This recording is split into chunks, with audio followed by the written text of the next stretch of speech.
Olá! Hoje a gente vai mergulhar num tema que é profundo e, de certa forma, universal. Como é que o trauma consegue abalar nossa fé e até nos desviar do nosso propósito? E para nos guiar nessa reflexão, vamos usar a história bíblica de Noemi. É uma jornada de muita dor, de muita amargura, mas que, no final, nos revela uma redenção surpreendente. Vamos começar? E tudo começa com essa frase, que é um verdadeiro soco no estômago. Noemi, depois de perder o marido, os 2 filhos, ela volta para a terra dela e faz um pedido. Não me chamem mais pelo meu nome. Ela quer ser chamada de Mara. Essa troca de nome é o epicentro de tudo. É o momento exato em que a dor tenta apagar a identidade que Deus deu para reescrever uma nova história com a tinta da amargura. E é exatamente isso que nos leva ao nosso primeiro ponto. Vamos tentar entender como uma experiência traumática pode ser tão, mas tão forte, a ponto de fazer alguém querer abandonar quem é para assumir uma identidade nova, uma identidade toda marcada pela dor. Agora, olhem que interessante o significado por trás dos nomes. Noemi, em hebraico, quer dizer algo como agradável ou minha delícia. Era uma identidade de alegria, de propósito, que vinha de Deus.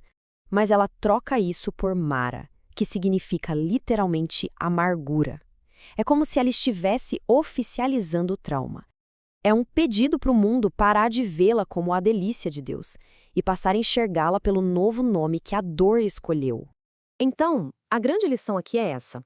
O trauma sempre nos apresenta uma tentação muito perigosa.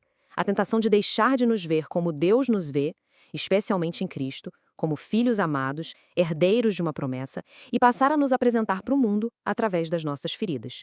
A pessoa se torna o divorciado, o falido, a vítima. A dor acaba virando um sobrenome. E uma vez que essa identidade muda por dentro, ela começa a aparecer do lado de fora. É aí que a gente entra na segunda fase, que podemos chamar de a propaganda da amargura. É quando a nossa dor começa a distorcer completamente a nossa visão de Deus e de tudo que Ele está fazendo. Vejam só o que a Noemi diz em público. Ela usa uma linguagem de tribunal, testificou contra mim, como se Deus fosse um promotor acusando-a. Ela começa a fazer propaganda de um Deus que é seu inimigo, um Deus que só aflige, que só tira, esquecendo completamente da mão que também sustenta. É uma visão perigosamente incompleta da realidade. E essa distorção fica ainda mais clara aqui. Noemi diz: eu saí daqui cheia, mas o Senhor me fez voltar vazia. Só que isso, gente, era a mentira do trauma falando. Ela não estava vazia, de jeito nenhum. Ao lado dela estava Ruth, sua nora leal, que era a própria ferramenta que Deus iria usar para restaurar absolutamente tudo. O trauma nos cega, nos impede de ver as bênçãos e os recursos que Deus já colocou bem ali, do nosso lado. Mas, no meio dessa história toda de dor, surge um contraponto muito poderoso. Alguém que sofreu as mesmas perdas, mas que tomou uma decisão completamente diferente.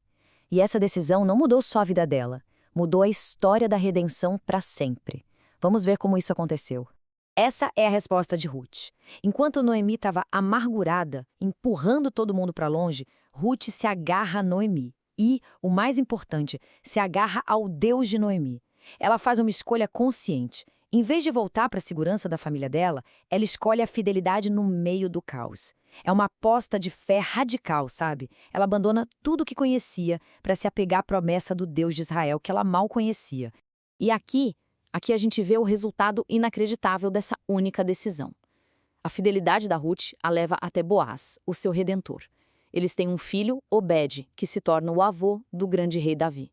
E essa linhagem, que começou com um ato de fé de uma estrangeira no meio do trauma, leva diretamente a Jesus, o Messias. É a prova viva do que o apóstolo Paulo diria séculos depois. Todas as coisas cooperam para o bem daqueles que amam a Deus. Mas a história de Ruth não é um caso isolado, viu? A Bíblia está cheia de exemplos de pessoas que enfrentaram traumas devastadores, mas se recusaram a deixar que a dor definisse quem elas eram ou a sua visão de Deus. Vamos dar uma olhada em alguns desses gigantes da fé. Primeiro temos Jó, o homem que perdeu absolutamente tudo. A esposa dele chegou a dizer: amaldiçoa a Deus e morre. Mas a resposta de Jó foi um ato de confiança absurdo. Ele se recusou a fazer uma propaganda ruim de Deus, mesmo sem entender nada do que estava acontecendo. A fidelidade dele foi inabalável. E o que dizer de José, então? Traído pelos irmãos, vendido como escravo, acusado injustamente, jogado na prisão, ele tinha todos os motivos do mundo para se tornar uma pessoa amarga. Mas não, ele manteve a sua identidade e anos depois, quando reencontrou seus agressores, ele não enxergou uma chance de vingança, mas sim a mão soberana de Deus, transformando todo aquele mal em bem. E por fim, o apóstolo Paulo. A vida dele foi uma sequência de sofrimentos, naufrágios, prisões, açoites, mas em vez de ver tudo isso como motivo para desistir, ele ressignificou a própria dor. Ele chamava suas cicatrizes de as marcas de Cristo. Eram como troféus de fidelidade que, na verdade, impulsionavam a mensagem do Evangelho. Então, quando a gente junta todas essas histórias de Noemi até Paulo, uma mensagem central fica muito clara. Uma mensagem que não ignora a dor do trauma, de jeito nenhum, mas que oferece um caminho através dele. Um caminho de volta ao propósito original de Deus. O convite final que fica, então, é este: abandonar a identidade de Mara, a identidade da amargura, e reafirmar quem nós somos em Deus. É um chamado para, assim como Ruth, Jó, José e Paulo, escolher seguir o propósito divino até o fim, não apesar das nossas feridas, mas talvez até mesmo através delas. E isso nos deixa com uma pergunta para reflexão. Da mesma forma que Paulo transformou as cicatrizes dele em troféus, como é que as experiências dolorosas podem ser ressignificadas?